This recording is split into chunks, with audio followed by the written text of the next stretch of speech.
happy day. Oh, happy day. Oh, happy day. Oh, happy day. When Jesus comes. When Jesus comes. Oh, Happy Day sings great any way you sing that song in my book. The choir is part of a well-kept secret in one of the world's poorest places. Kinshasa, Congo in Central Africa has the world's only all-black symphony orchestra. And this Sunday on 60 Minutes, Bob Simon has the story of Kimbanga's Symphony and its founder, Armandi Jangenda. Here is a preview.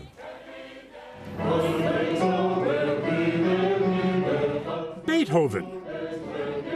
The week we were there, the orchestra was rehearsing Beethoven's Ninth Symphony. Not exactly starter music, but Armand was determined to take it on. And like a good general, he reviewed all his troops. The choir? Okay. The strings?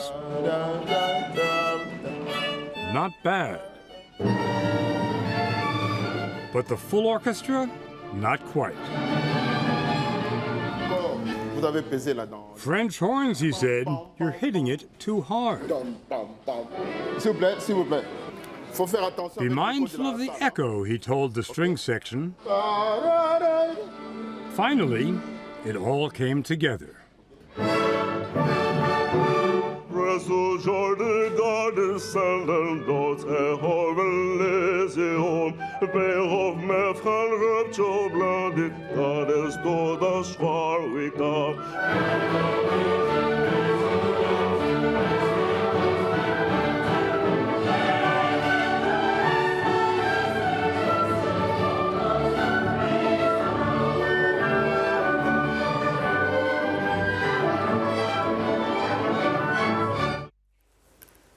Bob Simon is here this morning along with Wynton Marsalis, who is sticking around with us.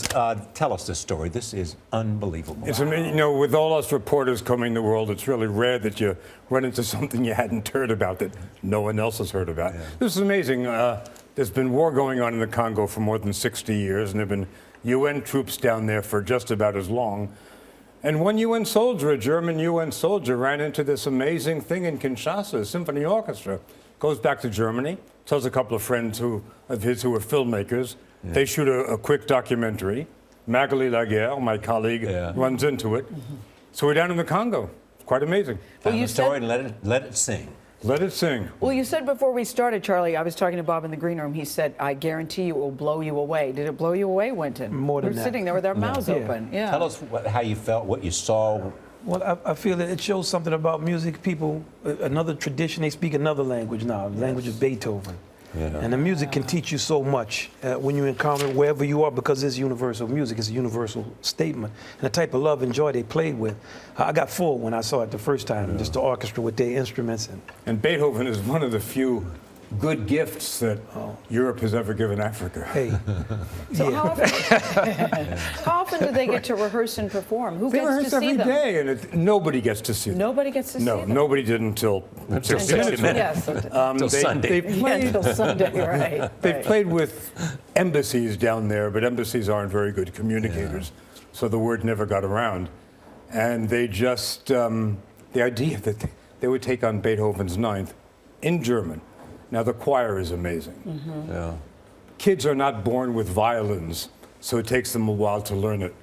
But everyone's born with a voice, and the voices of these people in the choir are blow away. I cannot believe, and Brother Marsalis knows something about this, that having seen what you have seen and having brought it to 60 Minutes in that wide audience, that they can't be brought to America. There cannot be an opportunity for them. They'll be here. They'll be here. You want to know something? Wynton, you know people. You cannot keep great music down. The people will be so moved by the piece. I think that's right. Yeah. I think they'll get lots of offers. The question is whether they'll get visas, because the State Department can be pretty sticky about that.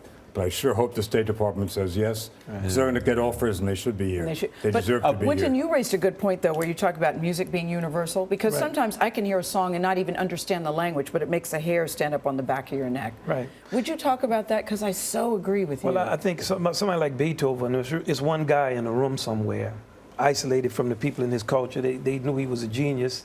And he had a thought of universal brotherhood. He has nothing to do with the Europe that went all over the world and took stuff from people. He was giving something to people. Right. So that's why over time he stands to represent that ideal.